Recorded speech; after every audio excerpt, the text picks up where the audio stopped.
Here's what you're going to get with the governing document conversion.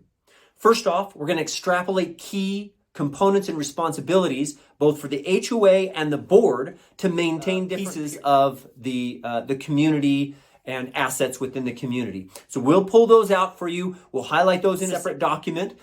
So it's very usable and searchable. The second piece of that is we're going to digitize those governing documents. Now, not all governing documents are created equal. Some governing documents that we receive are in absolute terrible condition, scans of scans of scans.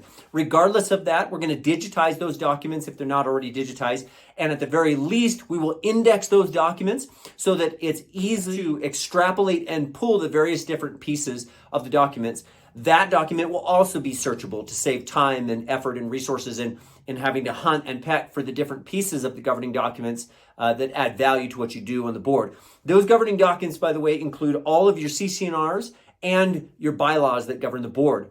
So on top of that indexing and digitization, on top of the extrapolation of those key elements that are related to the maintenance, reserve studies, components that the community should be maintaining, we're going to give a recommendation of how to use, how to give advice, how to lead others to use those governing documents appropriately, so the board doesn't have to feel the necessary pressure to push community members who are pushing back against those governing documents and otherwise misusing them or misunderstanding them. So we're going to give details and guidance on how to use our governing documents to empower the community to understand them prior to asking for things that they shouldn't or complaining about things that don't fall within the scope of the board's responsibility. Additionally, we're going to make recommendations on both how to use, how to qualify those different sections of the governing documents as they relate to other documents. Sometimes the definitions, for example, are paramount in tying to the other qualifiers within who's responsible for what and so forth.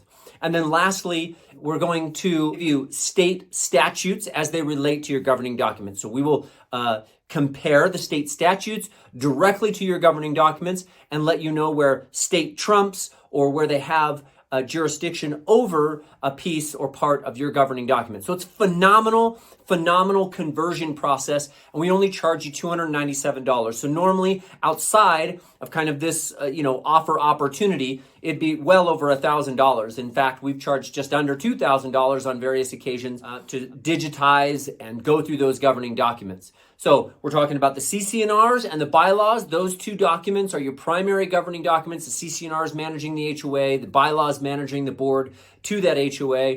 So we will go through, again, all of those pieces: extrapolation of key elements, digitization, indexing, recommendations to those governing documents, and then how they relate to your state statute, converting those digital documents to indexing that will survive board after board after board and save countless hours. So for only $297, what we would normally charge well over $1,000 for the same effort, we will convert those for you.